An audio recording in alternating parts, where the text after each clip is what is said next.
Afinal, o que é massa? Ora, a rigor mesmo, nós não sabemos.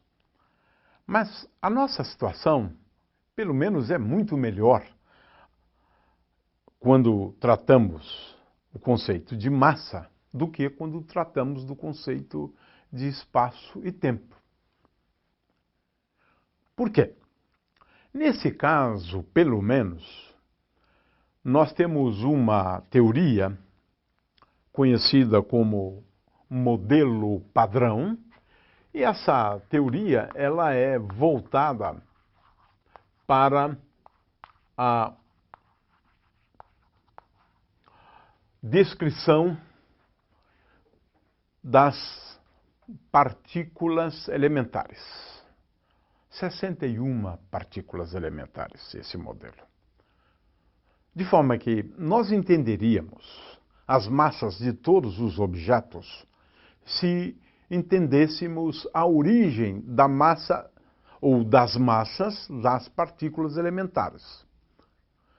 Essa teoria, ou esse modelo, ele é muito bem sucedido. Ele prevê a existência de uma partícula denominada Higgs, que foi descoberta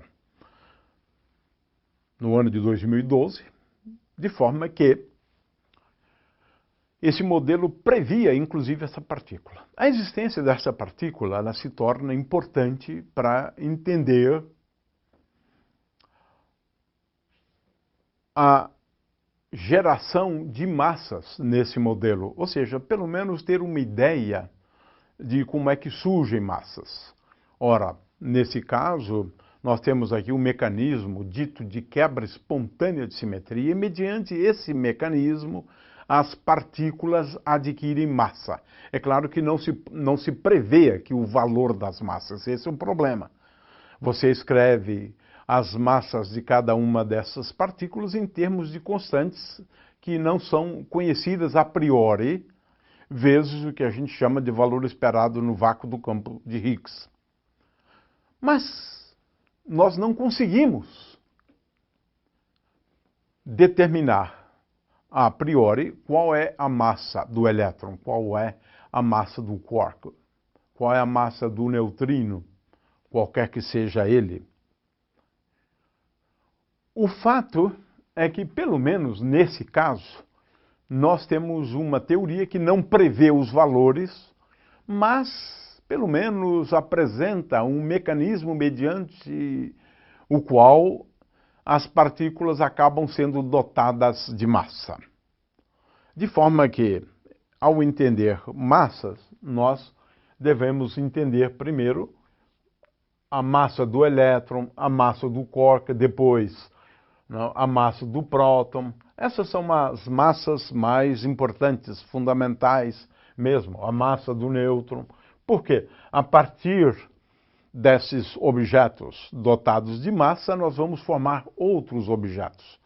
É claro que no caso da massa tem um outro complicador, né? A massa de um objeto não é a soma das massas dos seus constituintes, porque existe energia de ligação ainda. Então, tudo complica quando a gente quer prever, por exemplo, qual é a massa do átomo de hidrogênio. Não é a massa do elétron, mas a massa do próton. De forma que massa é uma questão ainda para você calcular, para você determinar, é uma questão ainda complicada. Muito bem, isso do lado teórico. E do ponto de vista prático, o que é massa? Bom, hoje nós sabemos muito bem, né, o que é massa. Massa é tudo ou objetos dotados de massa, eles exercem forças gravitacionais entre si. De forma que associamos massa à interação gravitacional. Então, massa está relacionada à gravitação. objetos que interagem gravitacionalmente são dotados de massa. É assim. Newton entendeu isso muito bem, porque, de acordo com ele, a força entre dois objetos, agora eu estou escrevendo em módulo, essa força é sempre atrativa, né?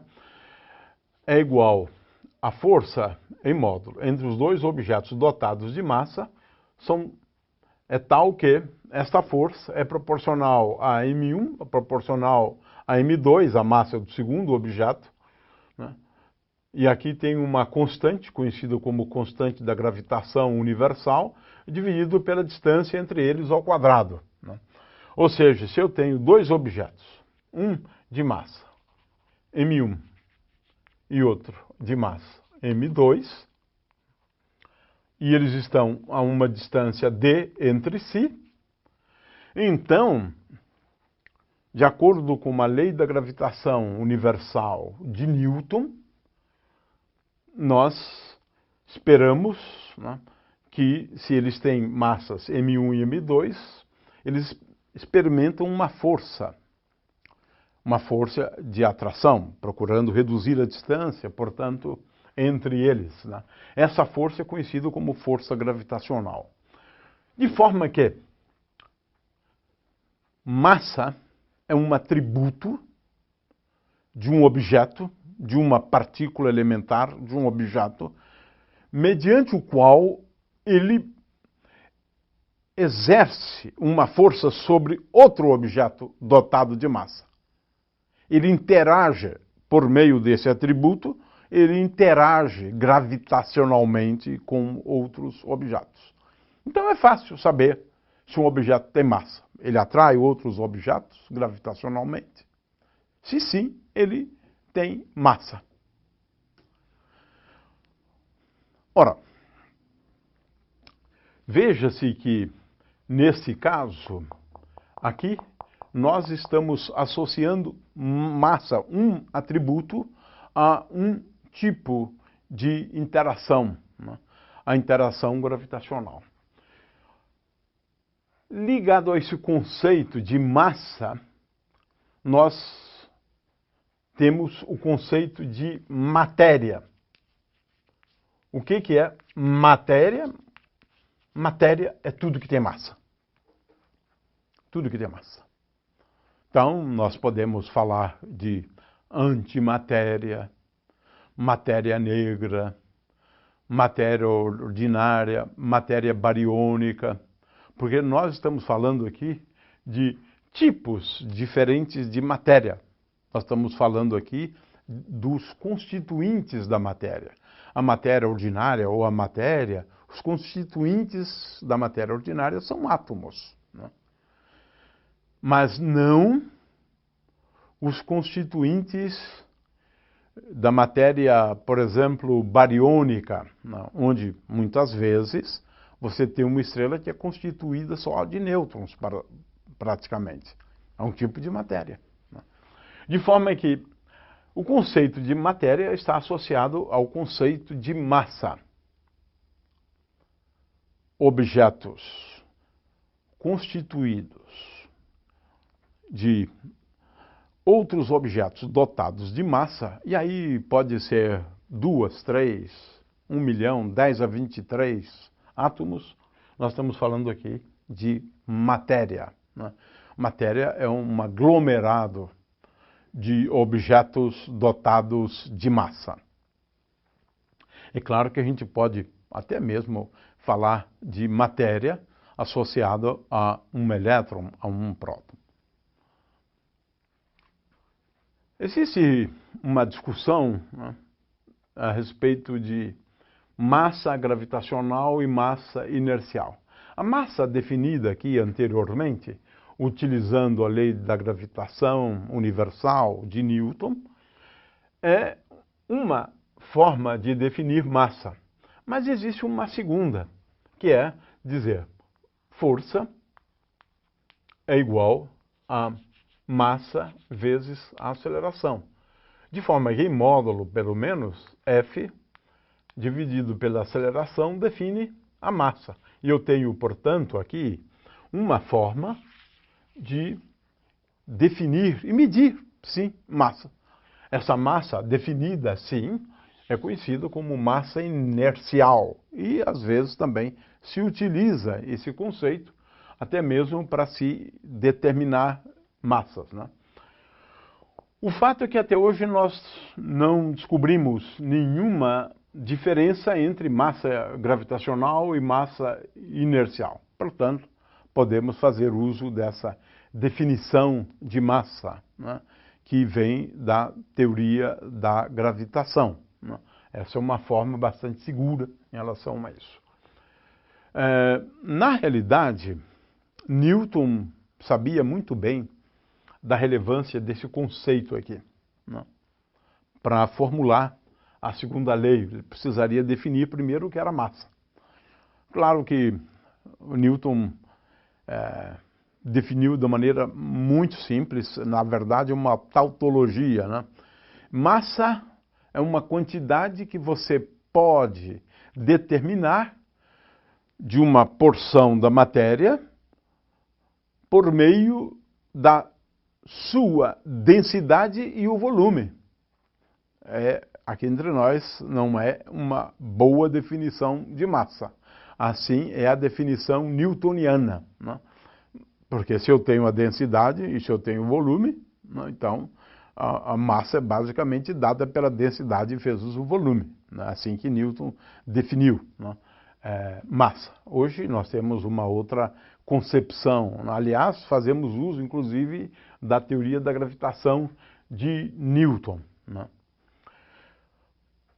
O fato é que massa é um conceito muito importante nas duas teorias da relatividade. Nas duas teorias da relatividade. Na relatividade especial, sim, nós utilizamos o conceito de massa. Na teoria da relatividade especial,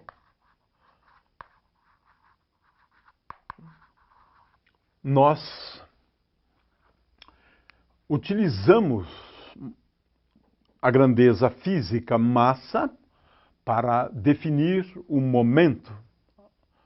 E também a gente vai ver ao longo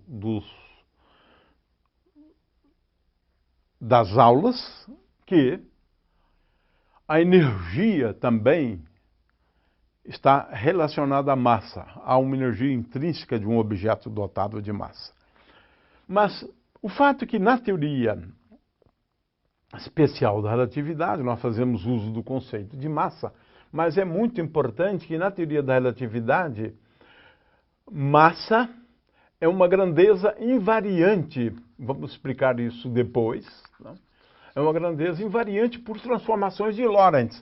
Ou seja, massa é algo que se eu medir num referencial ou medir em qualquer outro referencial, e a mesma coisa vale para a massa definida na mecânica newtoniana, massa é uma grandeza escalar na teoria newtoniana e é uma grandeza também escalar de Lorentz, né, na teoria da relatividade. De forma que massa tem um papel importante, sim, nas duas teorias da relatividade. Na teoria geral da relatividade, bom, aí ela tem um papel muito mais importante ainda. Porque aí nós estamos falando de matéria. E a teoria da relatividade geral, ela é voltada justamente para descrever as propriedades do espaço quando eu tenho uma distribuição de matéria, quando eu tenho massas. Portanto, é o conceito central da teoria da relatividade geral. Matéria, distribuição de matéria e como massas provocam uma alteração nas propriedades do espaço. O espaço passa a ter curvatura quando eu tenho massas. Quando eu tenho, por exemplo, uma grande massa como o Sol vai introduzir uma curvatura do espaço porque ele tem massa. Então, esse conceito de massa, ele é central na teoria geral da relatividade e ele é muito importante na teoria especial da relatividade também. Nas duas teorias, nós precisamos falar desse conceito, né, de massa, tanto na especial quanto na teoria geral da relatividade, né. A última coisa que a gente gostaria de abordar, é isso que eu acho que é a coisa mais importante, né, é que massa é uma grandeza que pode ser medida. Como é que medimos massa? Comparando, como toda medida. Mas comparamos o quê? Forças. Forças gravitacionais, né? O bom exemplo disso é a balança romana. Vamos ver aqui essa animação. De forma que nós medimos massa no dia a dia comparando forças. Que força? Força-peso, na realidade. Então, temos aqui como medir massas comparando forças gravitacionais. Fazemos uso basicamente disto, da lei da gravitação universal de Newton. E agora comparamos. E assim. Agora, comparamos com o quê? Com o quê? Ora, com uma unidade, com um padrão de medida. Ora, a unidade tida como padrão para medida de massas é o quilograma. É o quilograma. O quilograma é a unidade de medida do Sistema Internacional de Medidas de Massa. E como é que ele é definido? Bom, aí hoje nós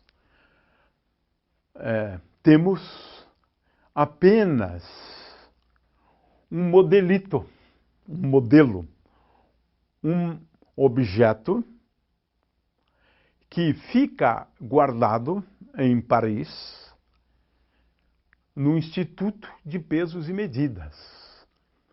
Eu tenho aqui uma foto do quilograma padrão. Ele fica guardado lá. Os demais, como é que eu posso replicá-los? Bom, eu comparo com esse e agora eu posso reproduzir todos os demais utilizando este quilograma padrão. De forma que é uma definição de unidade um tanto quanto curiosa essa definição, né? Porque é baseada em algo que tem um peso, né? E agora eu vou comparar os pesos dos demais objetos com esta unidade de medida. É claro que você pode fazer uso tanto de múltiplos, como a tonelada, quanto submúltiplos, o grama, por exemplo, né? O fato é que nós sabemos como medir massas, e isto é relevante, e temos uma unidade de medida que adotamos como sendo a unidade padrão, conhecida como quilograma. É claro que foi definida arbitrariamente, por meio de convenções, etc. Não importa. Hoje temos, então, uma unidade de medida. Eu quero só chamar a atenção para o fato de que massa é uma grandeza física tal que os objetos têm massas as mais distintas. É uma coisa simplesmente impressionante, né? A massa de um elétron é de 10 a menos 31 quilograma, por exemplo. Mas veja as massas das galáxias, por exemplo. Então você tem uma variação muito grande de valores de massas. É a grandeza que tem massas as mais distintas, ou melhor, é uma grandeza que tem valores os mais distintos, possíveis na natureza.